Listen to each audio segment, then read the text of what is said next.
할렐루야. 오늘 드릴 설교의 제목은 감동을 잃어버린 사람들이라는 제목입니다. 본문은 마태복음 11장 16절로 17절의 말씀입니다.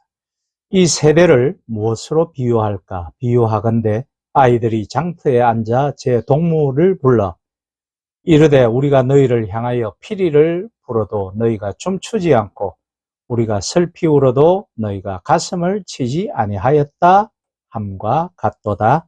아멘. 누구나 거대하고 아름다운 자연 풍경을 앞에 둘 때, 한국 선수가 메달을 땄을 때, 사람의 마음을 사로잡는 영화나 연극, 그리고 음악이나 예술 작품을 마주했을 때 등 감동적 경험으로 소름이 돋거나 눈물을 흘려본 일이 한 번쯤은 다들 있으실 것입니다. 그런데 우리가 살아가는 이 시대를 오늘날 혹자는 감동을 잃은 세대라고들 합니다. 사람들의 정서가 천민자본주의 하에서 치열하게 살려고 발부둥 치면서 감동을 많이 잊어버렸다라는 뜻이기도 할 것입니다. 때로는 그것을 감정적 소모라고 표현하기도 하지요. 그러면 감동이란 무엇입니까? 사전적인 의미의 감동과 심리학에서 규정하는 감동은 판이합니다. 심리학에서 말하는 감동은 단지 기분이 좋아지는 것 이상을 의미하죠. 그것은 잔잔한 마음의 울림으로부터 감격과 환희, 황홀함 같은 풍부한 감정을 포함해서 예상치 못한 상황에서 큰 깨달음이 일어나는 경험 등 다양한 경우를 포함하고 있다고 하네요. 미국의 심리학자 에이브라함 매슬로우가 절정 경험이라는 개념을 통해 감동과 유사한 감정의 특징을 정의하기도 했습니다. 그는 1964년 그에 져서 종교, 가치, 그리고 절정 경험에서 인간의 정서적인 절정을 경험할 때 시공간에 대한 감각이 무뎌지고 자신의 문제에 덜 사로잡히게 되며 겸손해지고 세상을 선하게 바라보며 행복감을 느낀다라고 썼습니다. 감동은 자기를 비판하고 부정적인 감정에 몰두하도록 만드는 뇌의 영역에도 영향을 미친다고 2022년 미국 심리학회지에 실린 경외감의 신경적 표현, 일반적이고 뚜렷한 신경 메커니즘의 구별이라는 연구 논문에서 발표되기도 하였으며 감동의 또 다른 놀라운 효과는 자기 자신을 거대한 세상에 속하는 작은 존재로 겸손하게 인식하게 된다는 것입니다. 그것이 사람을 겸손함으로 또 선함으로 친절함으로 이끈다는 것이죠. 감동의 이런 효과는 자신의 문제에만 매몰되기보다는 시선을 나 외의 밖으로 돌려 주변을 돌아보게 만든다는 것이죠. 결과적으로 다른 사람들과 연대하여 이타적인 행동을 이끌어낸다고 합니다. 20년간 감동이 몸과 마음에 어떤 영향을 주는지 연구해온 데크 켈트너 미국 버클리대 교수는 바로 지난달 편행 그에 져서 AWE, 거기에 some을 붙여서 awesome, 뭔가 놀라운 그런 뜻이죠. 그래서 이 경외감이라고 번역을 붙일 수 있는 이 책에서 경외감은 타인과 경계를 무너뜨려 다른 이들을 위해 희생하도록 만드는 경향이 있다라고 썼으며 우리의 본성이 개인주의나 물질주의가 아니라 집단주의를 지향한다라는 것을 느끼게 한다라고 강조했습니다. 그래서 감동은 사람을 움직이게 만드는 특징을 가지고 있죠. 그것도 사람의 감성에서 작용하여 일관되고 깊이 있는 움직임을, 즉 행동을 불러오는 것입니다.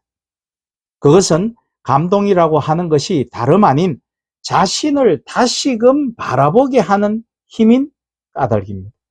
자신의 생각과 살아가는 방식을 돌아보게 하고 내가 왜 살아가는지, 그리고 나를 지탱하게 하고 나를 살게 하는 힘이 무엇인지, 다시 일어서게 하는 힘이 무엇인지를 깊이 생각하게 만든다고 합니다.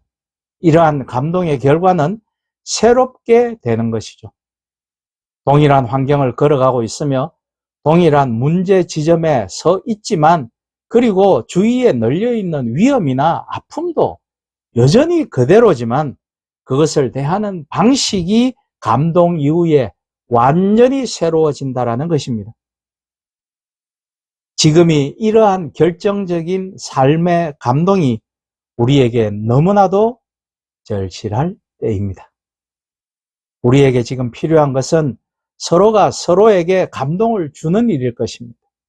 그렇다고 해서 우리가 서로에게 특별하고 인상 깊은 일을 인위적으로 만들어내야 한다는 말은 아닙니다. 감동을 일으키는 것은 자연스러운 일일 것입니다. 누구누구에게 감동을 일으키기 위해 할 수 있는 일은 사실상 꼭 정답은 없는 것입니다. 감동이 되는 행동이나 말이 달리 존재하는 것이 아니겠죠. 예수 그리스도의 교훈을 따르며 적극적으로 실천하는 우리의 진솔하고 소박한 언어 한마디, 그 속에 따스한 손을 내밀고 위로하고 서로의 지친 어깨를 감싸는 크리스찬의 작은 손길 속에 놀라운 감동이 일어나는 것 아닐까요? 우리가 오늘 읽은 본문에서 예수님의 통탄스러운 마음이 도대체 이 세대를 무엇에 비할 수 있으랴라는 그 문장 속에 집약되어 있다라고 할 수 있습니다. 냉담하고 편협한 사고방식이 전면에 자리 잡고 있는 상황 속에 그리스도께서는 서 있었습니다. 한마디로 피리를 불어도 춤추지 않고 울어도 함께 가슴을 치지 않는, 서로에게 또 자신에게 냉소적인 상황이었죠.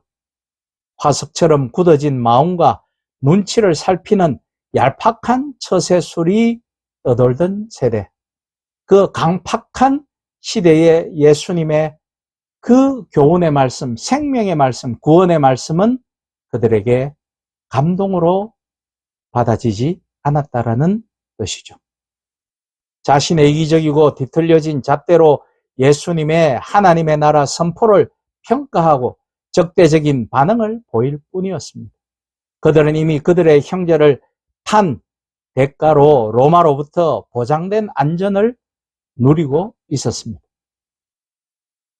구약에서 요셉을 팔아넘긴 다른 형제들이 그러하였듯이 로마의 금화 몇 개에 또 그들의 종교 행위를 인정해주는 로마를 위해 자신의 영혼을 팔아먹고 약한 형제들을 로마에게 기꺼이 넘겨주었던 시대적인 상황이 있었습니다. 그러므로 예수님의 하나님 나라에 관한 온갖 도전적인 선포는 그들에게 감동을 일으키지 못했죠. 다름이 아니라 그들은 또 불안했을 것입니다. 예수의 저 움직임이 로마인들의 분노를 사서, 걱정을 사서 그들을 탄압하지는 않을지 하고 말씀이죠. 그들의 마음에는 오직 세상에 빌붙는 약삭빠른 처세술만 번떡거리고 있을 뿐이었습니다. 여기에 감동이 자리할 어떤 구석도 있을 턱이 없겠죠. 피리를 불건 울음을 터뜨리건 그건 광대의 초라한 몸짓에 불과하다고 그들은 생각했습니다. 저 사람이 왜 저렇게 유대 사회를 흔들고 다니지? 그들은 그렇게 생각한 거죠. 그 말씀에서 감동을 찾기는 그들의 마음은 힘이 들었을 것입니다. 예수님은 그것을 생생하게 지켜보고 있었습니다. 오히려 예수님의 선포가 감동을 일으킨 곳은 따로 있었습니다. 약한 사람들, 오직 여호와 하나님께 마음이 열려있는 사람들, 뭔가 간절한 사람들, 처세술에 능한 권력 가까이에 있던 사람들이 만들어낸 지켜낼 수 없는 여러 가지 압제 속에서 허덕이며 괴로움을 당했던 사람들, 당하고 있는 사람들, 그들은 여호와는 우리의 유일한 희망이라는 구약의 어느 예언자의 말에 가슴으로 통감하고 정서적인 느낌을 받던 사람들이었습니다. 이 약한 사람들의 가슴에 하나님의 나라는 놀라운 감동으로 다가왔습니다. 그들을 움직이게 했고 그들의 마음을 하나로 묶어 주었습니다. 그들은 예수님을 따랐죠. 하나님의 나라는 이미 그들의 가슴 속에, 그들 사이에 이미 자리 잡고 있기 시작했습니다. 그 나라는 자라나는 작은 새싹과도 같았습니다. 작은 씨앗이 땅에 떨어져 싹을 틔우고 커다란 나무로 자라는 기적이 그들에게서, 그 버림받은 사람들에게서 시작되었던 것이죠. 예수님은 이러한 사실에 대해서 천지의 주제이신 아버지여, 이것을 지혜롭고 설기 있는 자들에게는 숨기시고 어린 아이들에게는 나타내심을 감사하나이다 라고 마태복음 11장 25절에서 말씀하셨습니다. 우리에게 필요한 것은 약삭빠른 처세술이 아닙니다. 크리스천들의 대표적이고 약삭빠른 처세술은 곳곳에서 목격되고 있습니다. 그것이 무엇입니까? 무슨 말이나 누구의 권유나 또 누군가 같이 봉사하자, 헌신하자, 어떤 누가 도움이 필요하다고 부탁을 하면 기도해 볼게요 라든지 예배당에 모여 목회자의 설교에 습관적으로 아멘, 아멘 하며 화답하는 것도 처세술의 하나인 것입니다. 그러나 우리에게 끊임없이 우리의 마음속에 들려오는 말은 서로가 서로에게 감동이 되는 크리스천의 삶에 대한 것입니다. 이로써 하나님 나라의 선포가 우리에게 새로운 의미를 갖게 되고 이것은 서로를 일으키고 우리의 처진 어깨에 힘을 주는 계기가 될 것입니다. 더 이상 감동이 우리에게서 사라져 버렸습니까? 아니면 우리의 마음이 굳어져 버린 것일까요? 더 이상 감동을 주고 받음이라는 말이 무의미한 것이 되어 버렸을까요? 우리는 지금껏 서로에 대해 어떠한 믿음과 생각으로 살아온 것입니까? 그리고 우리가 이렇게 만나서 함께 마음을 모아야 한다고 이야기하는 것은 또 어떤 이유에서입니까? 우리가 발딛고 서 있는 곳은 과연 어디인지를 서로에게 또 자신에게 다시금 물어봅시다. 자주 감동받는 사람들의 비밀이라는 책이 있습니다. 이 책의 저자이자 긍정심리학을 연구한 사라 함마르크 란스는 오래전부터 감동이 가진 힘에 주목했습니다.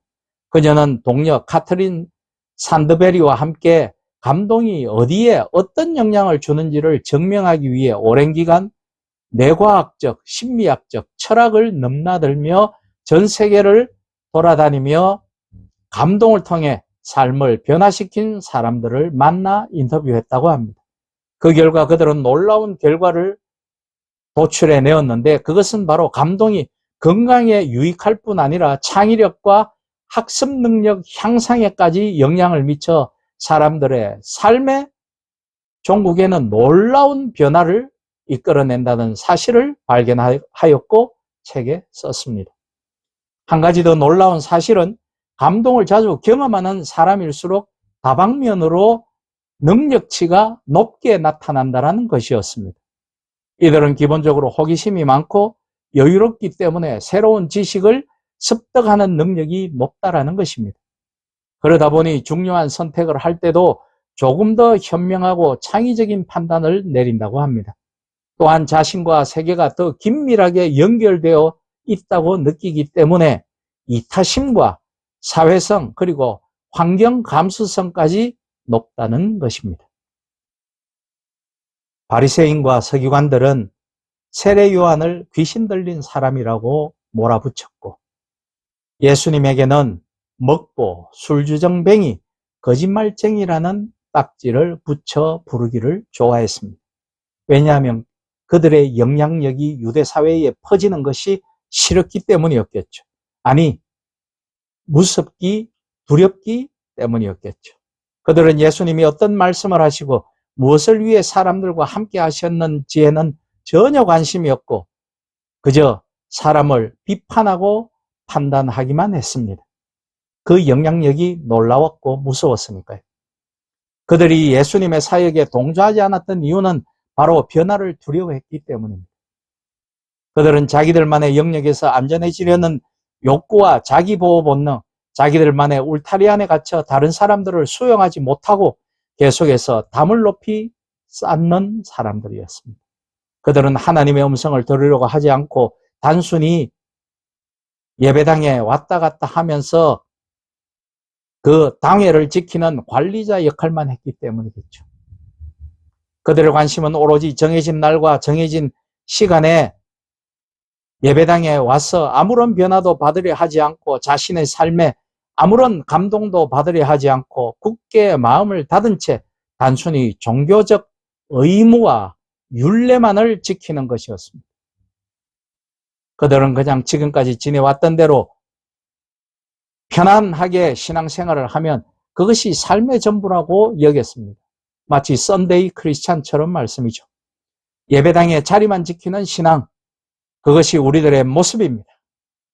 2023년 바로 지난주죠. 11월 24일자 본교단의 기독신문에서도 목회 데이터 연구소의 조사를 인용하여 출석교인 40%가 나이롱 신자, 즉 믿음과 상관없이 교회에 자리만 채우려고 참석한다라는 보도를 내놓아서 우리를 놀라게 했습니다. 우리들의 일상적인 삶과 매일 반복되는 생활 속에서 예수 그리스도와 진실된 만남이 있어야 합니다. 그분의 음성에 귀를 기울이십시오. 분명 여러분에게 계속해서 소통을 해오시는 주님을 경험하실 수 있을 것입니다. 그리고 감동하십시오. 그래서 삶으로 그 감동과 기쁨을 표현하여야 합니다. 훈련하고 배워서 감동하고 깨달음에 이르러야 하는 것입니다. 하나님의 나라를 위해서 말씀입니다. 그런 저와 여러분들이 되시기를 예수 그리스도의 이름으로 축복하며 부탁드립니다. 아멘.